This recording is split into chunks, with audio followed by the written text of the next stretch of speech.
আমরা বলবো না যে আমরা ইউরোপ আমেরিকার মতো কিছু একটা এখন করে দিব, বাট আমরা বলবো যে বাংলাদেশের স্বাস্থ্য খাতকে বাংলাদেশের নাগরিকদের জন্য জুতসই হিসেবে, লাগসই হিসেবে, টেকসই হিসেবে আমরা একটা টেকসই স্বাস্থ্যখাত আমরা বাংলাদেশের নাগরিককে উপহার দিতে চাই। মানুষরা তারা সিলেক্ট করবে যে তাদের কি কি সেবা প্রয়োজন, চিকিৎসা সেবা প্রয়োজন, বা চিকিৎসা সেবার ডাইমেনশনগুলো কি কি হবে, এটা বাংলাদেশের মানুষ সিলেক্ট করবে।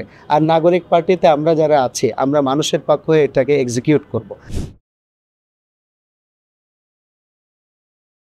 বৈষম্য বিরোধী আন্দোলন যেটা গেল, এটি শুরু হয়েছিল বৈষম্য বিরোধী ছাত্র আন্দোলন দিয়ে, কিন্তু শেষ হয়েছে বৈষম্য বিরোধী গণ আন্দোলন দিয়ে, যেখানে ছাত্র জনতা, পেশাজীবী, শ্রমিক, মজুর, দেশের আপামর জনতার অংশগ্রহণ ছিল, মহিলাদের অংশগ্রহণ ছিল, শিশুদের অংশগ্রহণ ছিল।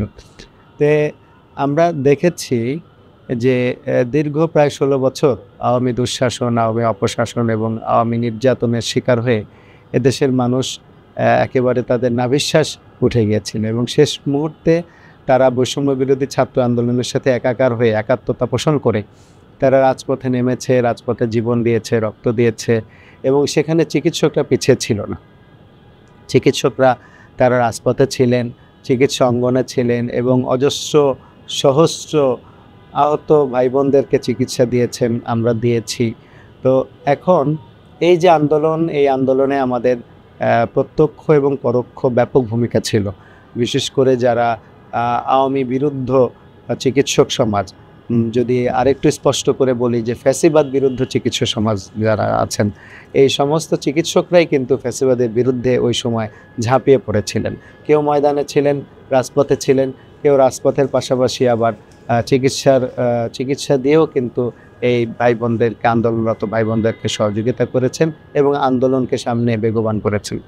এখন এই আন্দোলনের ফলে যে আমরা নতুন বাংলাদেশ পেলাম, সেই বাংলাদেশে আমরা দেখতে পাচ্ছি যে অন্যান্য রাজনৈতিক দল যারা আছেন, এখন তো আওয়ামী লীগ মাঠে নেই, মাঠে থাকার সম্ভাবনাও নেই, কিন্তু অন্যান্য যে রাজনৈতিক দলগুলো রয়েছে তাদের অনেককেই আমরা ফ্যাসিবাদ সুলভ আচরণ করতে দেখতে পাচ্ছি।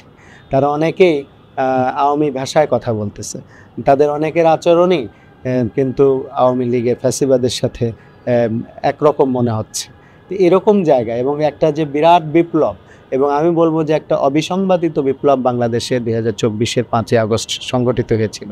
সে অবিসংবাদিত বিপ্লবে যে আওয়ামী বিরুদ্ধ, ফ্যাসিবাদ বিরুদ্ধ যে শক্তিগুলো, এমনকি রাজনৈতিক দলগুলো যারা অংশগ্রহণ করেছিলেন, তাদেরই কাউকে কাউকে আমরা দেখি যে এই বিপ্লব পরবর্তী সময়ে তারা আবার পুনরায় চাঁদাবাজি থেকে শুরু করে, লুটতরাজ থেকে শুরু করে এবং নানা ধরনের ফ্যাসিবাদী কর্মকাণ্ডে তারা এখন লিপ্ত। এই অবস্থায় একজন চিকিৎসক হিসেবে বলেন, একজন রাজনৈতিক কর্মী হিসেবে বলেন, এবং একজন সচেতন নাগরিক হিসেবে বলেন, আমরা বুঝতে পারলাম যে নাগরিক পার্টি যারা করছে, যে ছাত্র সমাজ করছে, এই ছাত্র সমাজ যে আমাদেরকে নতুন বাংলাদেশ দিয়েছে, যে বিপ্লব দিয়েছে, এই বিপ্লবের পক্ষে থাকতে হলে নাগরিক পার্টিতে অংশগ্রহণ একটি, আমরা মনে করি আমাদের নৈতিক জায়গা থেকে ম্যান্ডেটরি ছিল। কেননা আমরা যদি নাগরিক পার্টিতে অংশগ্রহণ না করতাম, আমাদের ধারণা ছিল, এবং এটি এখন একেবারেই সত্য, যে এই বিপ্লবের 2024-এর 5ই আগস্টের বিপ্লবের কথা কেউ আর মুখে নিত না। কারণ এই ফ্যাসিবাদ সুলভ যে বক্তব্যগুলো রাজনৈতিক দলগুলো বিভিন্ন পর্যায় থেকে বলছেন, তাহলে পরে এবং তাদের আচরণগুলোতে যেরকম ফ্যাসিবাদী মনোভাব, ফ্যাসিবাদী আচরণ যেগুলি আমরা প্রকাশ করতে দেখছি, তাতে তারা যখন ক্ষমতায় আসবে, এখানে যদি নাগরিক পার্টি বা আমরা যদি বলি যে বৈষম্য বিরোধী যারা আমরা ছিলাম, তারা যদি একটা রাজনৈতিক শক্তিতে রূপান্তরিত না হতে পারি, তাহলে পরে আগের রাজনৈতিক শক্তিগুলো তারা ক্ষমতায় এসে পুনরায় ফ্যাসিবাদী আচরণ করবে, বাংলাদেশ আবারও ফ্যাসিবাদের কবলে পড়বে।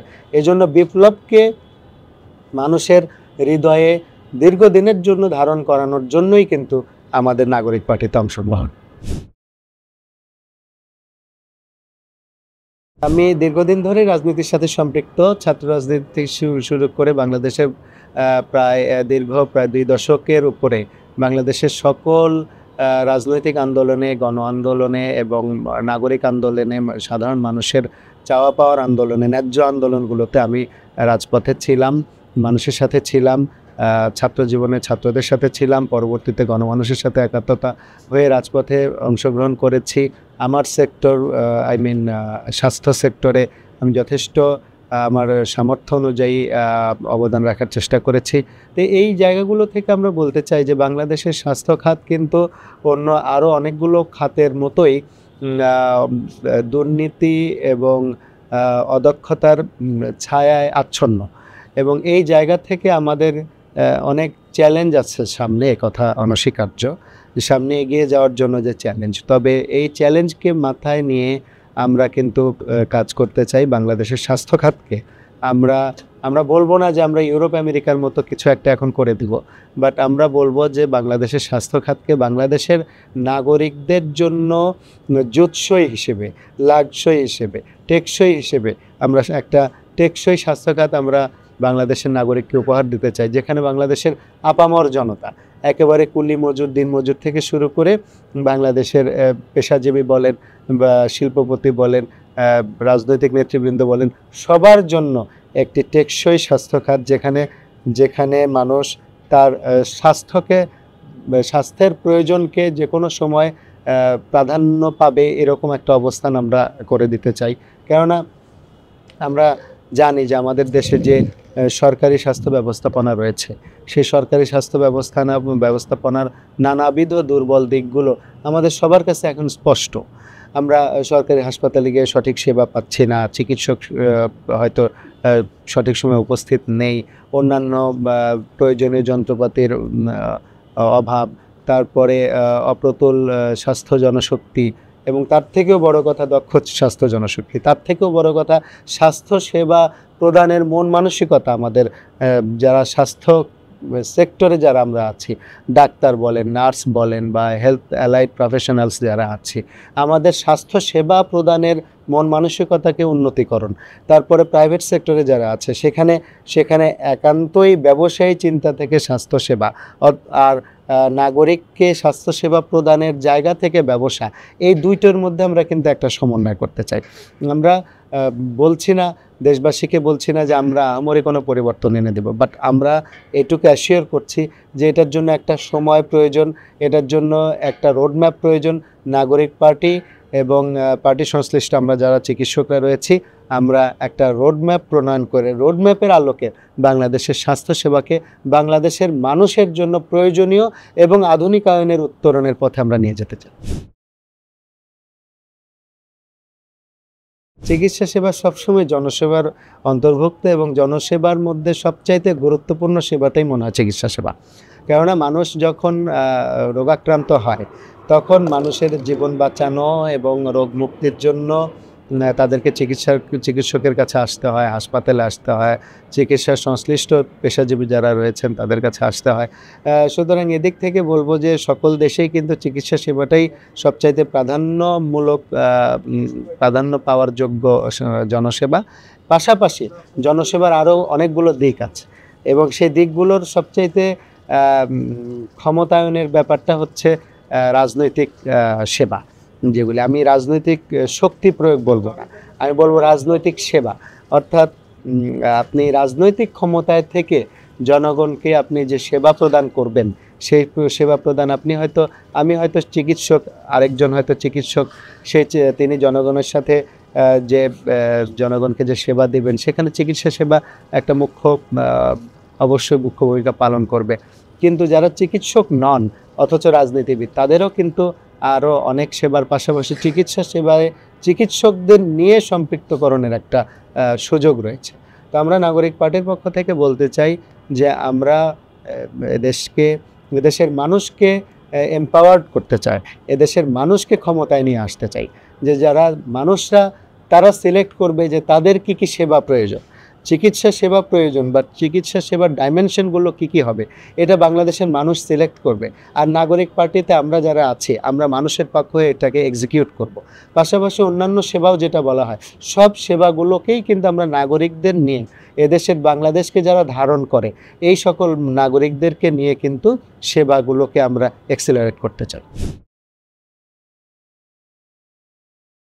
বিগত প্রায় 10 বছরের বেশি সময় ধরে আমরা দেখেছি বাংলাদেশে ফ্যাসিস্ট সরকারের সময় বিগত ফ্যাসিস্ট সরকারের সময় সবচাইতে বেশি যে কমিউনিটিগুলো, প্রফেশনাল কমিউনিটিগুলো নির্যাতিত হয়েছে, আমি বলবো তাদের মধ্যে ডাক্তাররা প্রথম সারি। কেননা ডাক্তাররা সেবা প্রদান করেছে এবং করছে, এখনও করছে একেবারে নিরাপত্তাহীন একটা পরিবেশে। বাংলাদেশের সরকারি হসপিটালগুলোতে একেবারে কমিউনিটি ক্লিনিক থেকে শুরু করে উপজেলা স্বাস্থ্য কমপ্লেক্স থেকে শুরু করে মেডিকেল কলেজ হাসপাতালগুলো পর্যন্ত টারশিয়ারি লেভেলে যে সেবাগুলো দেওয়া হয়, এই সবগুলো জায়গাতেই কিন্তু চিকিৎসকরা অত্যন্ত অনিরাপদ। এবং সেবা গ্রহীতা যারা রয়েছে, আপনারা জানেন চিকিৎসা একটা সেন্সিটিভ সেবা প্রদানের একটা জায়গা। এখানে মানুষের মৃত্যু হতে পারে, এখানে মানুষের অনেক কিছু হতে পারে। সেখানে যারা সেবা গ্রহীতা রয়েছে তাদের নানান রকম আক্রমণ, সন্ত্রাসী কর্মকাণ্ড, সব কিছুতেই কিন্তু চিকিৎসকরা কিন্তু নির্যাতিত হয়েছে এবং চিকিৎসকরা আমি বলবো যে একেবারে অমানবিক নিষ্পেষণের শিকার হয়েছে। তো নিরাপত্তা না পেয়েও চিকিৎসকরা যেভাবে বাংলাদেশের মানুষদেরকে সেবা দিয়ে যাচ্ছেন, এইটা আমরা অত্যন্ত পজিটিভভাবে নেই এবং আমরা মনে করি যে এই রকম চিকিৎসকদের, বাংলাদেশের সকল চিকিৎসকরাই বাংলাদেশের মানুষদেরকে চিকিৎসা সেবা প্রদানের জন্য অত্যন্ত কর্ডিয়াল, আন্তরিক, কিন্তু তাদেরকে নিরাপদ চিকিৎসা সেবা প্রদানের প্ল্যাটফর্ম করে দেওয়ার জন্য নাগরিক পার্টি সর্বোচ্চ কাজ করবে এবং অলরেডি আমরা আমাদের চিকিৎসক উইংদের নিয়ে আমরা সারা দেশের যে চিকিৎসা ধাপে ধাপে যে চিকিৎসা সেবা প্রদানের জায়গাগুলো রয়েছে, সরকারি এবং বেসরকারি সকল জায়গাতে চিকিৎসক এবং চিকিৎসা পেশার সাথে সংশ্লিষ্ট ব্যক্তিদের নিরাপত্তার ব্যাপারে আমরা তাদের সাথে কথা বলছি এবং এই নিরাপত্তা কিভাবে নিশ্চিত করা যায় আমরা তাদের সাথে একেবারে 1-to-1 কথা বলে আমরা কিন্তু একটা প্ল্যান তৈরি করব। সেই প্ল্যান নিয়ে আমরা কাজ করব এবং সেই প্ল্যান নিয়ে আমরা চিকিৎসকদেরকে এম্পাওয়ার্ড করব।